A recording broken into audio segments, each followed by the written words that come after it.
Quand on franchit les portes d'un hypermarché Leclerc, ce qui frappe, c'est le sens de la communication et du slogan publicitaire. Salut Jordan, ça va? Certains patrons sont même tombés dedans tout petits. Salut Gaël, ça va? Ouais. Bien. Vous voyez Gaël, ça fait combien de temps que tu es au magasin maintenant? Ça fait 28 ans, même 29. Voilà. Elle m'a connu comme ça. Ouais. Si Gaëlle a connu son patron en culotte courte, c'est parce qu'elle est là depuis les débuts, quand le père de Cyril a ouvert ce centre Leclerc il y a 30 ans, près de Toulouse.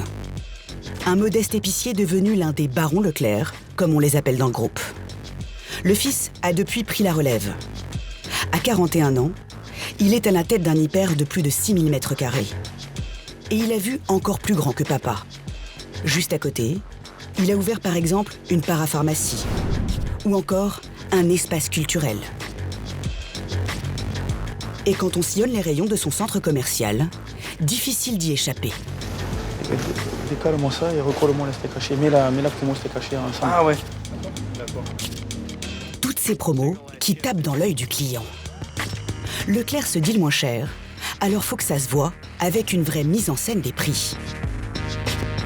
Des montagnes de lait à l'entrée des rayons.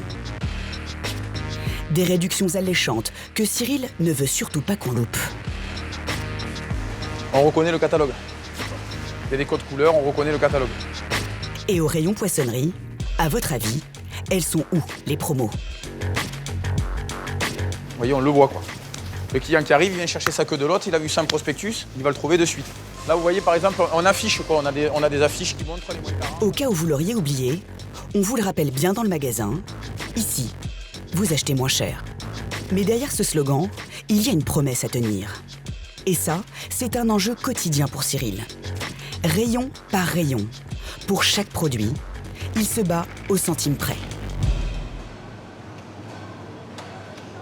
Ce matin, justement, une mauvaise nouvelle attend le patron.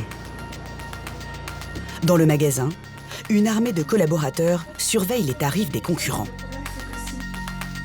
L'un d'eux va lui signaler un problème sur le prix d'un produit très stratégique. C'est le premier prix que les clients voient dès l'entrée du magasin, celui du carburant. Et là-dessus, pas question de se faire doubler par la concurrence. C'est en dehors du magasin, donc c'est la première image que peut avoir le consommateur. On a les prix qui sont affichés sur le bord de la nationale. Mais nous, effectivement, on y accorde beaucoup d'importance et on essaie d'être les moins chers de notre zone, tous les jours. Et Cyril a du souci à se faire. Car dans sa zone, il est cerné. À moins de 20 minutes de voiture, on trouve les autres mastodontes de la grande distribution. Intermarché, Auchan ou encore Géant Casino. Jean-Marc, le responsable de l'hyper, vérifie s'ils sont bien placés. Sur ce site officiel, les grandes surfaces doivent déclarer quotidiennement le prix de leur carburant. Je vais prendre du gazole, 31. Vous êtes sûr d'être le moins cher hein? Et on va le voir ensemble. On n'a pas vérifié, encore, ce matin. Et là, mauvaise surprise. 1,068 actuellement et Auchan est à 1,065. Auchan propose du gazole moins cher. 1,065 € contre 1,068 € chez Cyril. Vous allez vous dire qu'il n'y a rien de dramatique, mais pour Cyril, si. Car la bataille des prix en hyper se joue au millième d'euro. C'est 0,3 centimes d'écart. Donc on est à 3 chiffres derrière la virgule. C'est rien. Ils ont rogné leur marge ou ils ont quasiment pas de marge. Ça se joue là-dessus quoi. Connaissant les marges que nous on dégage, ils ne doivent pas en avoir. Mais bon, Auchan est plus cher que nous et c'est pas bien, Jean-Marc. Alors, quelques minutes plus tard, loin de notre caméra, le jeune patron va reprendre l'avantage, quitte à rogner sur sa marge.